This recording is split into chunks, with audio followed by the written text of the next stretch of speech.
Bonjour à tous, bienvenue dans ce nouvel épisode de la météo du Bitcoin, mardi 19 octobre. Une journée un peu spéciale car le premier ETF sur Bitcoin va voir le jour cet après-midi, donc lors de la session américaine, 15h30 en heure française. Cet ETF va-t-il être bénéfique? Va-t-il être négatif? Pour l'instant, personne ne le sait. Alors, à long terme, certainement oui. Mais à court terme, il se peut que les traders orchestrent une pression vendeuse. Donc, pour le moment, personne ne sait. Ce n'est que des hypothèses, ce ne sont que des hypothèses. Nous verrons, nous sommes par contre très vigilants aujourd'hui à la session US, donc qui démarre à partir de 15h, 15h30. En attendant, Bitcoin continue son ascension. Alors, on va remettre nos niveaux. Hop là. Et on va agrandir la charte et je vais vous montrer encore une fois l'utilisation des points pivots, comme quoi elle est importante. Donc, sur notre bougie weekly, on a eu notre test lundi des 60 000, le fameux niveau, parfait. Les 61 500 sont travaillés en tant que support, donc c'était également l'autre niveau weekly. Et puis là, on est en train de franchir les 61 844, donc le dernier sommet avant l'ATH. Donc en weekly, il y a normalement plus de niveaux. Il n'y a plus de niveaux hormis ce niveau-là, nos fameux points pivots. Donc le point pivot de tout ce mouvement, hein, finalement. Donc c'est pas rien, c'est un point pivot weekly sur lequel on a les deux bougies qui viennent de s'arrêter, de se stopper. Donc il est au 63 000. Rappelons-nous qu'au 63 000, nous avons une forte résistance, aussi en daily, 63 800 qu'on va voir après.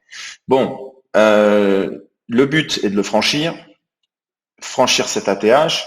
Et si on dézoome un peu la charte, on a les projections de ces points pivots. Hein. Et le prochain point pivot, il est là, aux 80 000. Donc c'est une zone qui aurait un intérêt dans le cas de franchissement de ce niveau-là. Donc les 80 000 est une target à garder en tête. Voilà pour le weekly, rien de plus à dire. On enlève nos points pivots et on passe sur le daily. Alors en daily, on va zoomer la partie qui nous intéresse. Hop là, c'est ici. On va retirer ce fib qui ne sert plus à grand chose. Les zones de retracement importantes ont été atteintes. Alors, en daily, nous avons nos niveaux daily et nos deux niveaux weekly. Donc, on se répète, les 60 000 importants et puis ces trois niveaux. Ces trois niveaux, pour l'instant, qui sont absolument bien respectés en termes de résistance et support. Voilà, donc tant que nous restons dans cette zone-là, écoutez, pas de souci. Le cours peut pousser tranquillement, monter tranquillement. Quand je dis tranquillement, c'est pas pour rien. C'est parce que on commence à avoir quand même un essoufflement de la force acheteuse. Alors ça peut repartir. Hein. L'ETF, par exemple, peut être un vrai conducteur d'un retour de volume. Mais il est clair que sur les indicateurs techniques, on va regarder tout de suite. Hein, on a un MACD, qui diverge. On a un RSI qui plafonne. Bon, c'est normal. Le cours a besoin de souffler avant de franchir cette dernière zone importante. Donc vous vous rappelez, hein, la zone est 63 800, la zone daily qui correspond à ce travail-là lors de l'ATH. Donc c'est très important, c'est une zone très importante qui est en plus cumulée avec un pivot weekly. Voilà. Donc, en daily, la seule chose qu'on peut voir, c'est si jamais effectivement les vendeurs, les traders de cet ETF profitent pour nous orchestrer un mouvement baissier, nous avons besoin quand même d'identifier des zones éventuelles de rebond. Donc, on prend notre point bas hein, de ce mouvement, donc initié depuis septembre. depuis le 29 septembre. Et puis, on voit quelles seraient les zones, alors je vais mettre juste un tout petit peu plus haut, voilà, quelles seraient les zones à travailler dans le cadre d'un retracement. Donc, évidemment, il y a tous ces niveaux de support avant, hein, mais dans le cas où on viendrait à retracer, pour nous, ce serait un mouvement de retracement qui permettrait d'aller chercher des liquidités et repartir à la hausse. En fait, chasser des acheteurs imprudents, liquider des gens qui sont sur contrat dérivé. Mais l'objectif là des bulls, et que ce soit chartistiquement parlant ou en termes de fondamental, voilà, il y a pour le moment tout est bullish. Alors c'est quand c'est bullish, en général le marché orchestre des mouvements de punition avec des bougies punitives et des mèches qui font mal, mais c'est en général racheté, c'est simplement pour aller chercher les liquidités. Pour l'instant, on n'y est pas, il n'y a pas de structure qui le montre. On verra, l'impact de cet ETF. Donc, bref, si jamais on a un retracement de tout ce mouvement, ayant un top sur les 63 000, nous aurions donc comme première zone les 57 759. Il y a la Tenkan Ishimoku qui est pas loin, et le niveau des 58 352, donc un niveau qui a été extrêmement travaillé, qui était important. Donc ici, on a une première zone, donc entre les 57 700 et les 58 300. Ensuite, nous aurions les 38,2 de tout ce mouvement, donc aux 54 500. 54 500, c'est pas n'importe où non plus, c'est sur une ancienne zone support qui a été importante, hein, puisqu'on a eu beaucoup de rachats sur cette zone. Et c'est de là, enfin c'est l'ancien range, hein, le petit range, la petite conso qu'on avait eu. Et cette zone a été extrêmement travaillée, donc une belle zone de support à retester, cumulée avec les 38,2. Si on vient plus bas, eh bien évidemment il y a la Kijun pour l'instant qui est confondue avec le niveau des 0,50, donc aux 51 883. Et puis ensuite il y a la zone des 61 118,6. Là on est bas, mais bon. Voilà. Donc pour le moment, évidemment, pas de signe de top. On trace un fib, on ne sait jamais qu'on ait un mouvement baissier, comme je vous le dis, orchestré à cause de l'ETF par exemple. Voilà, on a des niveaux de support où on pourrait organiser des rachats pour aller essayer de choper des mèches et d'obtenir des meilleurs prix.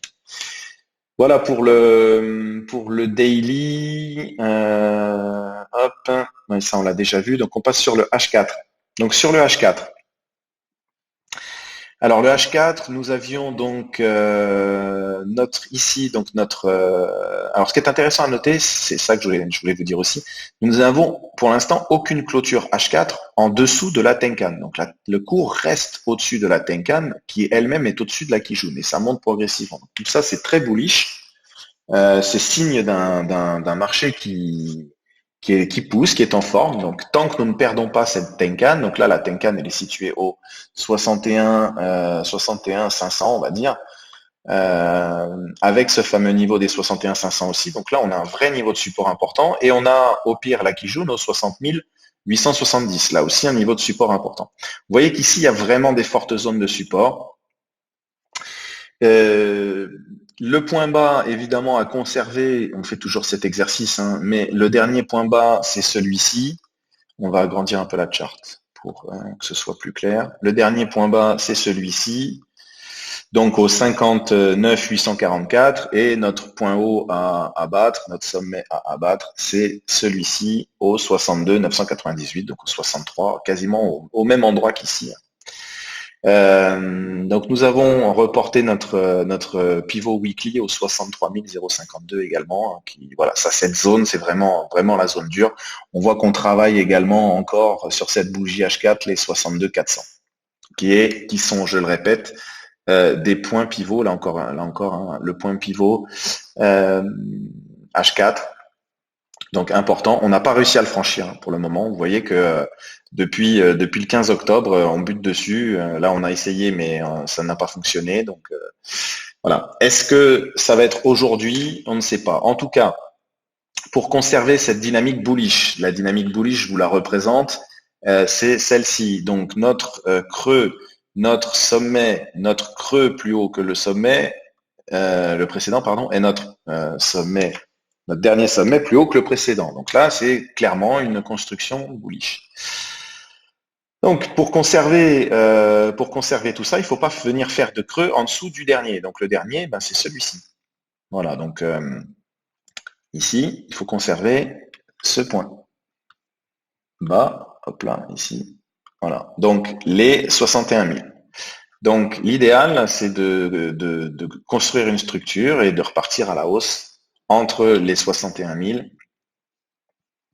et les 63 000. Voilà en termes de structure de prix. Donc on garde, hop là, on garde ces niveaux sur la chart. On va juste renoter celui-là, pardon, voilà. Ensuite, en termes d'indicateurs techniques, donc nous avions donc un MACD qui avait cross-bear, des divergences sur le RSI en H4, c'est clair. Voilà, c'est ce qui montre aussi que le cours est en train enfin, la force acheteuse s'essouffle un peu et voilà, on a du mal à pousser. Il y a besoin de consolider. Il y a besoin de retrouver un petit peu de force. Le a failli recross-bear, donc repasser dans le côté bull, pardon, a failli recross bull, mais c'est pas le cas. On va voir comment ça se présente sur les bougies de cet après-midi. Voilà sur le H4. Bon, éventuellement en H4, on pourrait aussi regarder au niveau d'un retracement de Fibonacci ce que ça pourrait nous donner. Donc à partir de, on va dire, de ce mouvement-là, on l'a, je crois déjà vu hein, quasiment, puisque on est sur les mêmes niveaux que quand nous avions fait ce sommet-là. Donc avec les 23,6 qui sont confondus avec la Tenkan. Éventuellement les 38,2, donc on pourrait refaire un tour sur les 59 518 et notre MA50 qui continue à monter au 59 200. Donc pourquoi pas venir mécher par ici si jamais on a un mouvement de retracement, si on a un mouvement baissier. Ce mouvement baissier, je le répète, ce serait pas la fin du mouvement de hausse, mais ce serait simplement une chasse au stop, une chasse aux liquidités pour faire peur un petit peu et chasser en gros les acheteurs imprudents. Voilà, on pourrait venir ces zones-là, si on revient sur les 59 500, 59 200, ça pourrait être intéressant de se repositionner. Hop là, voilà pour le H4, on va repartir sur le H1. Alors le H1, je voulais vous montrer quelque chose d'important.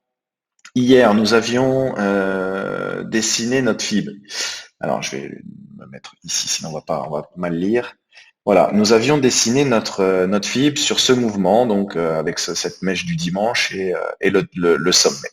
Évidemment, avant cette phase-là, hein, puisqu'elle n'était pas encore faite. Lors de l'analyse, nous étions par ici. Je vous avais expliqué que on avait perdu la Tenkan et que si nous venions à perdre les 38,2, nous étions en train de tester les 38,2, il est fort possible que nous allions rechercher cette Kijun et le Kumo en fait. Hein.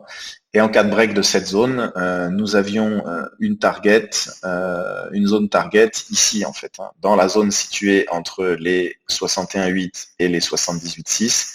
Et c'est exactement ce que le cours a fait. Voilà, donc on est venu pile dans cette zone et on a eu de nouveau un rachat de la part des acheteurs. Voilà, donc en général c'est ça, hein, donc mouvement, les vendeurs se manifestent, les 38 de pète, on retourne dans la zone des 61,8, 78,6 et on repart faire un nouveau sommet. Voilà, c'est exactement ce qui s'est passé. Donc c'est important de tracer vos FIB et vos zones de rachat.